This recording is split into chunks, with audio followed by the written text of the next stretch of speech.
Сегодня на всем постсоветском пространстве отмечается великий праздник – День Победы над фашизмом. 20 миллионов жизней представителей более чем 100 народностей, населявших великую страну, было положено на алтарь этой победы. Чеченцы, без сомнений, считают этот праздник и своим.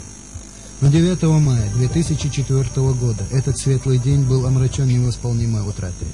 Взрыв заложенного под трибуной стадиона «Динамо» фугаса оборвал жизнь Ахмад-Хаджи Кадырова, гражданина, патриота и президента.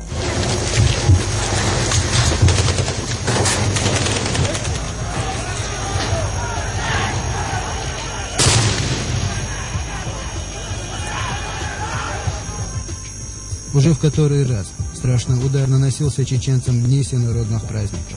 23 февраля, День защитника Отечества, был навсегда омрачен в лютом военном 44-м. Как правило, предательские удары всегда наносятся в самый неожиданный момент, как случилось и...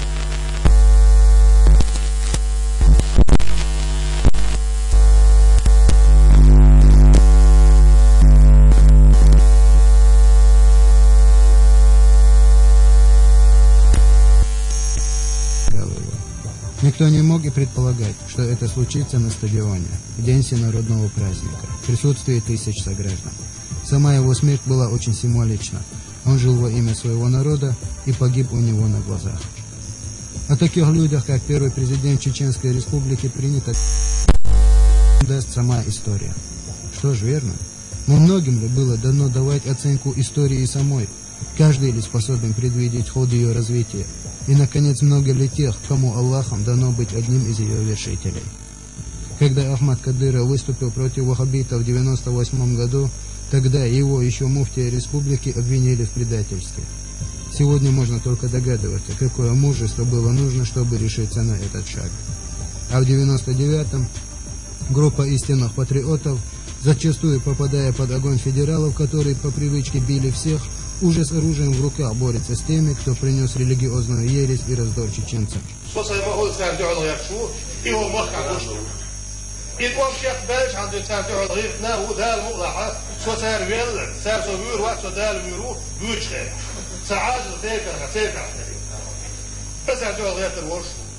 Личная встреча Ахмада Кадырова и президента России Владимира Путина, двух величайших людей эпохи, кардинально меняет ситуацию. Они поверили друг другу, и это остановило войну. Не сразу, не вдруг. Но постепенно конфронтация, напряжение в обществе снизилось. Это, конечно, был уникальный человек. Абсолютно целостный, порядочный и в высшей степени мужественный. Никогда для себя ничего не выговаривал. Всегда, когда бы мы с ним не встречались и о чем бы ни говорили, все сводилось к интересам чеченского народа. И, конечно, не может не вызывать уважения народ, у которого есть такие сыновья. Начался процесс амнистии тех, кто не совершал кровавых преступлений. Еще до своей гибели Ахмад Кадыров вытащил из рядов более 1000 человек. Всей своей деятельностью он заслужил доверие людей. Люди республики не могли не видеть.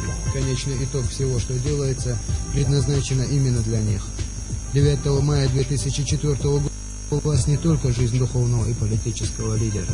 В глазах врагов чеченского народа была похоронена надежда чеченцев на лучшее мирное будущее.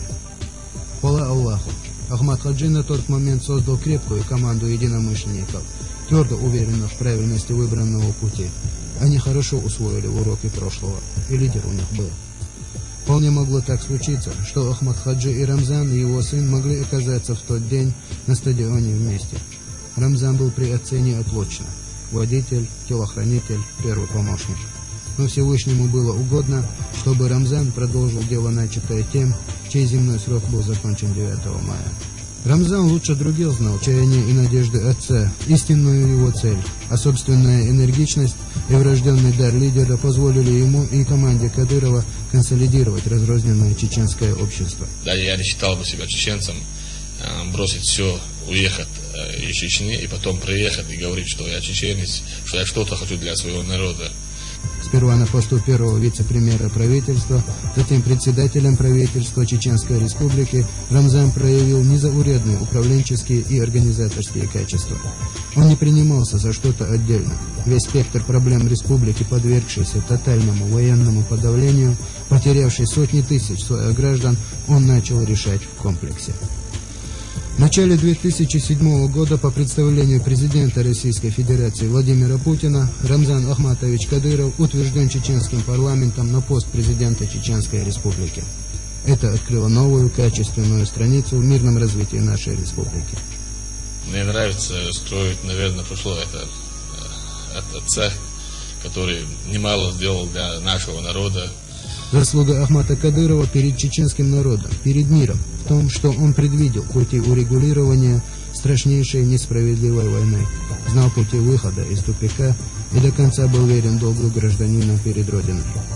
Благодаря его несгибаемой воле и преданности делу, в которое он верил, Чеченская Республика восстала из праха.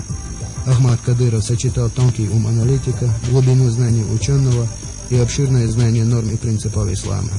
И применял все это с настойчивостью и воодушевлением патриота. Именно по его настоянию определение статуса Чеченской Республики и принятие Конституции было вынесено на всенародный референдум в марте 2003 года. Он был уверен, что мудрый и уставший от изнурительных войн народ выберет мир. У людей это последняя надежда. Последняя надежда, чтобы выжить. И они с этой надеждой пришли на эти выборы. И я говорил, и сейчас могу повторить, если эту надежду мы потеряем, то никогда мы больше к урнам этот народ не вытащим. Он предполагал, что города и села при правильном подходе будут восстановлены. Он верил, что сами жители республики это сделают своими руками. Он был прав во всем, что предвидел и ради чего отдал свою жизнь. Наследие Ахмата Кадырова – само современное устройство Чеченской Республики, ее повседневная жизнь, ее надежды и стремления. Этот человек прожил яркую и честную жизнь. Его дела и поступки, его принципы и установки оказались определяющими для дальнейшего развития республики. Мудрец, философ, богослов и просто честный человек. Ахмат Кадыров очень высоко поднял планку личности и гражданина, патриота и политика. Вечная память о нем будет лучше благодарностью потомков. Во многом чеченцы обязаны ему самой своей жизнью. И эта память нас не покинет.